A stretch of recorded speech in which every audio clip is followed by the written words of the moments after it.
মধ্যে প্রচন্ড ক্ষোভ কাজ করে। বিশেষ করে কিছু আইকনিক ঘটনা ঘটেছে, ফেলানি হত্যাকাণ্ড, ইলেকশন ইন্টারফেয়ারেন্স, বাংলাদেশের স্বাধীনতা যুদ্ধ সম্পর্কে ভারতের অত্যন্ত অপমানজনক কথাবার্তা, এই সমস্ত জিনিস মানুষকে প্রচন্ড আঘাত করেছে। এবং আমার কাছে মনে হয় আমরা যত ছোট চোখে দেখি না, যে ভাবি যে আমরা ভারতকে একটা সফট মেসেজ দিলাম, ভাই আমরা তোমার সাথে বন্ধুত্ব করে থাকতে চাই, এটা আসলে একটা অলিক চিন্তা।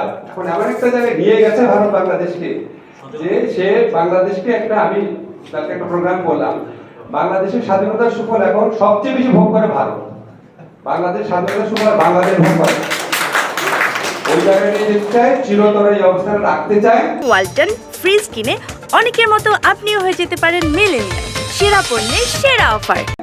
এই অবস্থাটা রাখার জন্য তার যে পাইক পেয়াদারা আছে তাদের কিছু ক্ষমতায় বসিয়েছে, যে কোনো ভাবে বসিয়েছে। এখন জনগণের মধ্যে যে ক্ষোভটা কাজ করে, যে প্রশ্নটা কাজ করে, সেটা হচ্ছে ভারতকে আমরা আসলে কি চোখে দেখবো।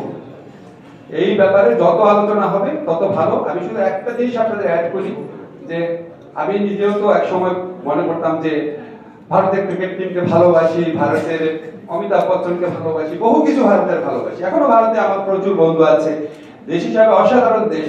কিন্তু আপনারা যখন ছোট ছোট জিনিস যখন পড়তে গেলাম, যেমন আমি রিভার নিয়ে একটা রিসার্চ করেছি, এই অঞ্চলে সবচেয়ে নিম্ন স্তরের যে চুক্তি ভারত করেছে সেটা বাংলাদেশের সাথে, এমনকি নেপালের সাথে যে চুক্তি, সেখানেও মহাকালী রিভার ট্রিটে বলছে 250 কিউসেক পানি ছাড়বে নদীর স্বাভাবিক নাব্যতা বজায় রাখার জন্য। এইরকম প্রভিশনও বাংলাদেশের সাথে নাই। পাকিস্তানের সাথে যে চুক্তি করেছে সেখানে থার্ড পার্টি ডিসপিউট সেটেলমেন্টের ব্যাপার আছে, এই প্রভিশনও বাংলাদেশের সাথে নাই।